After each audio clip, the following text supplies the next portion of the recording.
Bienvenidos mis amigos, mis amigas. Hoy les vamos a ofrecer una delicatessen que va a ser el tema el tercer templo o cuarto Reich. ¿Por qué? Porque igual que el tercer templo, el cuarto Reich fue un sueño mojado de según qué tipo de gente, en ese caso de askenazis, ¿verdad? Y el tercer templo pues es lo mismo, un sueño mojado, igual que fue el cuarto Reich, que querían tener un reino de 1000 años, un reino nacional socialista de 1000 años. Bueno, pues el tercer templo aspiraba o aspira a lo mismo, ¿verdad? ¿Por qué? Porque quien entiende que va a haber un tercer templo en Jerusalén, o bien se mueve en la ignorancia absoluta, que hay muchísima gente también así de ignorante, o bien contemplan ya o le han enseñado a contemplar la salvación como un asunto nacional.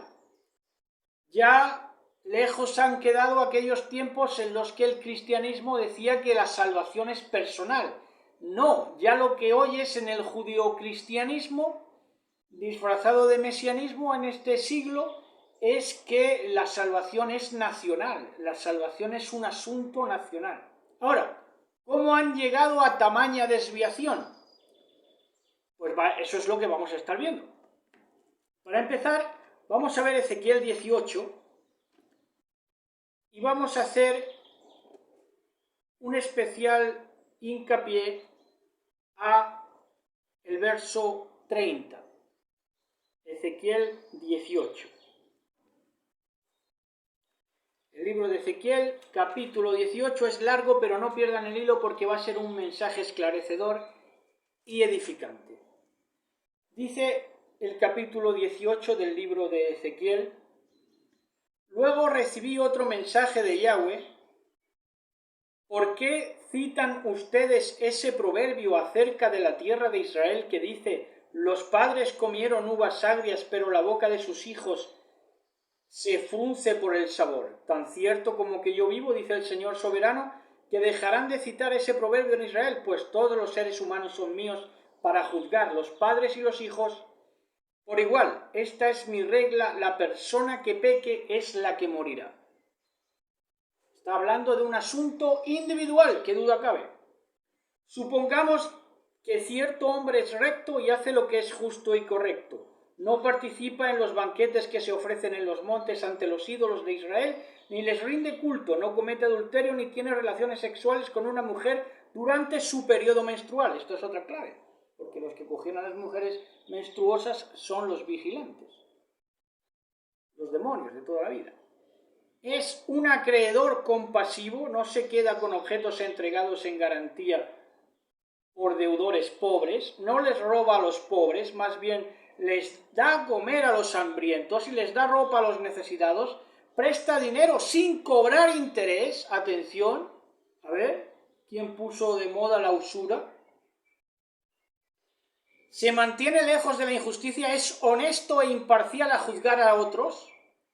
Todo el que hace estas cosas es justo y ciertamente vivirá, dice Yahweh el Sadik, el justo, el rey, el regidor. Pero supongamos que ese hombre tiene un hijo adulto que es ladrón o asesino y se niega a hacer lo correcto. Ese hijo también comete todas las maldades que su padre jamás haría. Rinde culto a ídolos en los montes, comete adulterio, oprime a los pobres indefensos, roba a los deudores al negarles que recuperen sus garantías, rinde culto a ídolos, comete pecados detestables y presta dinero con intereses excesivos. ¿Acaso debería vivir ese pecador? No, tiene que morir y asumir toda la culpa. Pero supongamos, atención, asumir toda la culpa. No se va a librar porque se tenga un concepto del pecado nacional o porque otros también lo hagan igual que él. No, va a morir y asumir toda la culpa. Pero supongamos que ese hijo pecador a su vez tiene un hijo que ve la maldad de su padre y decide no llevar esa clase de vida. Ese hijo se niega a rendir culto a ídolos en los montes y no comete adulterio. No explota a los pobres, más bien es justo con los deudores y no les roba. Da de comer a los hambrientos, y da ropa a los necesitados, ayuda a los pobres, presta dinero sin cobrar interés y obedece todos mis decretos y ordenanzas. Esa persona no morirá por los pecados de su padre, ciertamente vivirá. Sin embargo, el padre morirá por todos sus pecados por haber sido cruel, por robar a la gente y hacer lo que es indudablemente incorrecto en medio de su pueblo. ¿Cómo? Se preguntan ustedes. ¿No pagará el hijo por los pecados del padre? No, porque si el hijo hace lo que es justo y correcto y obedece mis decretos, ese hijo ciertamente vivirá. La persona que peque es la que morirá. El hijo no será castigado por los pecados del padre, ni el padre será castigado por los pecados del hijo. Los justos serán recompensados por su propia conducta recta y las personas perversas serán castigadas por su propia perversidad.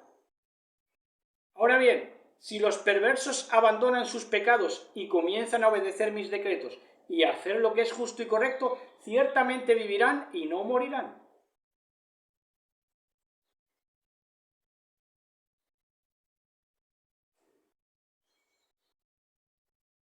Dice, todos los pecados pasados serán olvidados y vivirán por las acciones justas que han hecho. ¿Acaso piensan que me agrada ver morir a los perversos?, pregunta el Señor. Claro que no, mi deseo es que se aparten de su conducta perversa y vivan. Sin embargo, si los justos se apartan de la conducta recta y comienzan a pecar y a comportarse como los demás pecadores, ¿se les permitirá vivir? No, claro que no. Todas las acciones justas que han hecho serán olvidadas y morirán por sus pecados. Sin embargo, ustedes dicen, Yahweh no hace lo correcto. Escuchadme, pueblo de Israel. ¿Soy yo el que hace lo correcto? ¿Soy yo el que no hace lo correcto o son ustedes?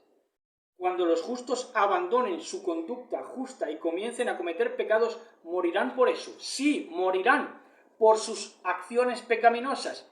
Y si los perversos abandonan su perversidad, obedecen la ley y hacen lo que es justo y correcto, salvarán su vida, la ley y la Torá. Vivirán porque lo pensaron bien y decidieron apartarse de sus pecados. Esas personas no morirán. Aún así, los israelitas siguen diciendo, el Señor no hace lo correcto. Oh pueblo de Israel, tú eres quien no hace lo correcto, no yo. Por lo tanto, y este es el verso que hemos mencionado, por lo tanto, pueblo de Israel, juzgaré a cada uno de ustedes según sus acciones. Esto no hay atribución de pecados nacionales ni salvación nacional. Arrepiéntete y apártate de tus pecados, no permitas que tus pecados te destruyan. Deja atrás tu rebelión y procura encontrar un corazón nuevo y un espíritu nuevo. ¿Por qué habrías de morir, oh pueblo de Israel? No quiero que mueras, dice el Señor. Cambia de rumbo y vive. Entonces, ¿qué ha quedado claro aquí? Por supuesto que la salvación no puede ser nunca un asunto nacional, sino que el que pecare debe asumir su culpa, ¿verdad? Ni la salvación es nacional, ni el pecado muchas veces sí es nacional, porque apesta, ya se derrama por los bordes, pero la salvación siempre va a ser individual. Entonces, es el dicho, ¿no? Por eso quieren poner la salvación ahora como un asunto nacional, ¿verdad? O se salva a Israel o no se salva a nadie, o lo que decían en otros siglos, o todos moros o todos cristianos, ¿verdad? Porque quieren que la salvación sea un asunto nacional, mancomunitario, étnico. En Juan 11, 49, 50 tenemos estos versos que dicen, entonces Caifás, esto es un punto fundamental, entonces Caifás, uno de ellos, sumo sacerdote aquel año, les dijo, vosotros no sabéis nada, Le dijo Caifás a todos los demás. No sabéis de qué va esto. Bueno, ¿de qué va Caifás? Ni pensáis que nos conviene que un hombre muera por el pueblo y no que toda la nación perezca. Este entendió la salvación como un asunto nacional, tal y como hace hoy en día el judio-cristianismo, el mesianismo, el fariseísmo, traducido. Entonces quieren que un hombre muera por el pueblo antes de que toda la nación perezca. Claro. Claro. Entonces es una tendencia perversa de la bestia, ¿verdad? Que les ha enseñado a pensar así. Entonces, toda esta gente que habla del tercer templo, encima son gentes que la mayoría de ellos están bajo el dominio de la bestia, vienen de países pobres y se van a vivir a Estados Unidos. Y entonces a Estados Unidos, que lo ven estrechamente relacionado con Israel, de tal manera que es el brazo ejecutor o el poder militar de esa patria que quieren hacer pasar por teológica de Israel, el Estado de Israel, entonces atribuyen a Estados Unidos, que es la bestia que sale de la tierra, atribuyen a Estados Unidos poderes salvíficos. Y entonces ya se hacen la cuenta que allí tienen la mejor vida. ¿Por qué? Porque son más serviles que nadie y les untan con casas, coches, pero resulta que le atribuyen a Estados Unidos poderes salvíficos que no tiene, porque luego no son capaces de ofrecer salud, una salud accesible a todos y eficaz. Tampoco pueden ofrecer buena gastronomía porque no tienen buena materia prima, porque todos son injertos, todos son alimentación para los pollos, para las vacas, de hormonas, de fertilizantes que hacen daño, ¿verdad? Por eso es el país más obeso del mundo junto con México. Entonces, pero como son idólatras, como es que resulta que son idólatras, atribuyen a Estados Unidos los poderes salvíficos. ¿Por qué? Porque creen que la salvación es un asunto nacional y creen que los que están en Estados Unidos ya están en la tierra prometida, poco menos, ¿verdad?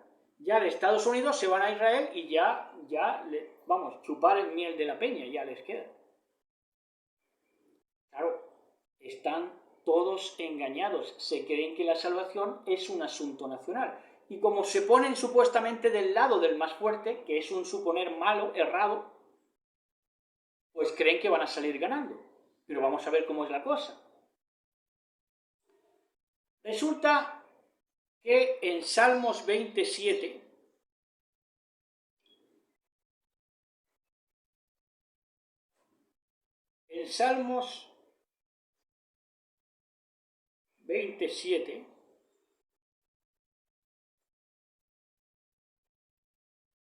nos dice algo muy sencillo, pero muy esclarecedor. Estos sionistas, estos que creen en el tercer templo, estos que le atribuyen a Estados Unidos poderes salvíficos y a Israel poderes salvíficos y genéticos, dice, estos confían en carros y aquellos en caballos, mas nosotros, el pueblo verdadero de Elohim, del nombre de Yahweh nuestro Elohim tendremos memoria. Verso 8. Ellos se doblegan y a la hora de la verdad caen, como han caído de bruces ante la bestia, haciendo todo lo que la bestia les ha estado diciendo en estos 3 últimos años. Ellos se doblegan y caen, mas nosotros nos levantamos y nos mantenemos de pie, añado yo, sobre el monte Sión. Sobre el verdadero monte Sión, que no es una política, es un monte, es una elevación dispuesta por el Todopoderoso. Entonces, vámonos a Isaías 31:1.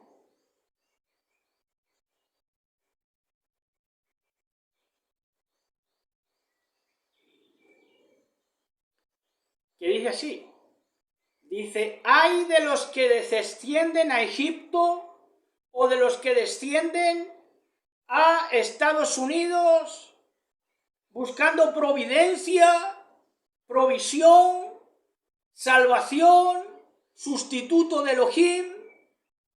¡Ay de los que descienden a Egipto, que es la actual Estados Unidos! De hecho, el dólar tiene la pirámide, tiene el mismo sistema económico que Egipto, jerárquico, porque es bestia. ¡Ay de los que descienden a Egipto en busca de ayuda y confían en los caballos y ponen su esperanza en los carros, porque son muchos! Y en los jinetes, porque son poderosos, pero no miran al Santo de Israel, ni buscan a Yahweh, a la verdad de las cosas, aunque supuestamente lo prediquen. No tienen vergüenza. Entonces, Isaías 66:1, en Isaías 66, verso 1, dice, el que sacrifica, dice 66:1, dice, Yahweh dijo así, el cielo es mi trono y la tierra el estrado de mis pies. Entonces, ¿dónde está la casa? ¿Dónde está el tercer templo? Ignorantes de la vida, que no habéis tomado nota de la desvelación gradual que se ha estado dando a través de los profetas. ¿Dónde está la casa que me habréis de edificar? ¿Y dónde el lugar de mi reposo? Irónicamente. Estúpidos. Entonces, pero lo vamos a ver, es que lo vamos a ver en el Brit Hadashah, en el llamado Nuevo Testamento. Vamos a ver qué era ese tercer templo en verdad, cuál es el símbolo que hay detrás. Dice en Primera de Corintios,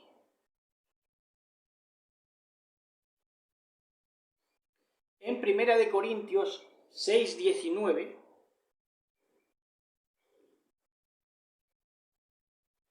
dice así, estimados y estimadas, ¿o no sabéis que vuestro cuerpo es templo del Ruach HaKodesh, del Espíritu Santo? Ahora, ¿por qué quieren inventarse, por qué se han inventado la teología de un tercer templo físico?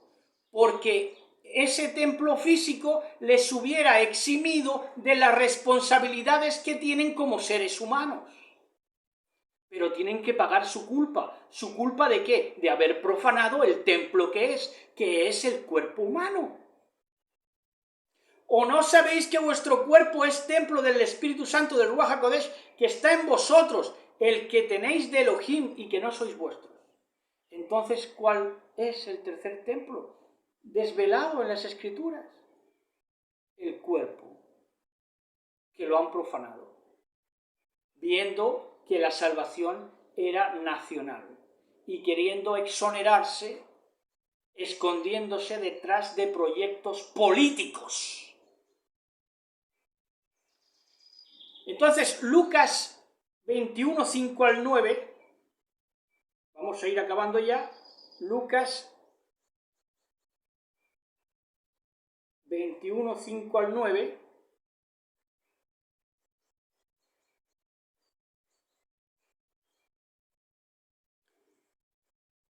nos dice, y a unos que hablaban, a unos que estaban, de estos que se dejan deslumbrar por cualquier papanatas,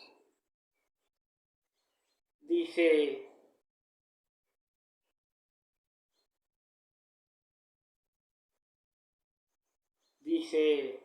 en el 21 del 5-9, dice, algunos de sus discípulos, pero con el papanatismo de dejarse deslumbrar por el fariseísmo de su tiempo, dice, comentaron acerca del templo, de cómo estaba adornado con hermosas piedras y con ofrendas dedicadas supuestamente a Dios.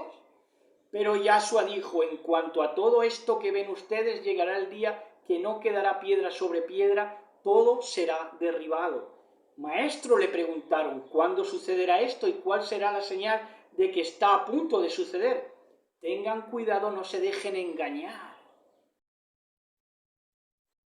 Vendrán muchos que usando mi nombre, que diciéndose mesiánicos, dirán, yo soy a quien deben escuchar, añado yo. Y el tiempo está cerca, no lo sigan ustedes. Y ya para acabar, Apocalipsis 21, 22. Vamos a ver cuál es la resolución de todo este conflicto, que ha sido conflicto porque se ha tomado lo político como religión, en el sentido de que han querido religar con Dios, religar con Elohim desde la política. Y esto es lo que ha matado al judio-cristianismo, dícese también mesianismo. 21-22 dice así, ya acabamos. Dice, y no vi en ella, ¿en dónde? En la Nueva Jerusalén, donde ya estamos de pie los que hemos quedado de pie y no nos hemos doblegado al sistema. Yo no vi en ella templo, porque el Señor Elohim Todopoderoso, Yahweh Elohim Sebaot, es el templo de ella y el Cordero. Entonces, ¿qué importancia? Aunque se erigiera un tercer templo, fíjense lo que les digo, aunque se erigiera un tercer templo en Israel, en ese Israel sodomita y político y ateo de la Haskalah, satánico cuasi, ¿qué importancia tendría si al final lo que queda es esto? Y no viene ella en la Nueva Jerusalén templo, porque Yahweh Elohim Sebaot es el templo de ella y el Cordero. Shalom, shalom, besos y abrazos. Amada del Mashiach, besos.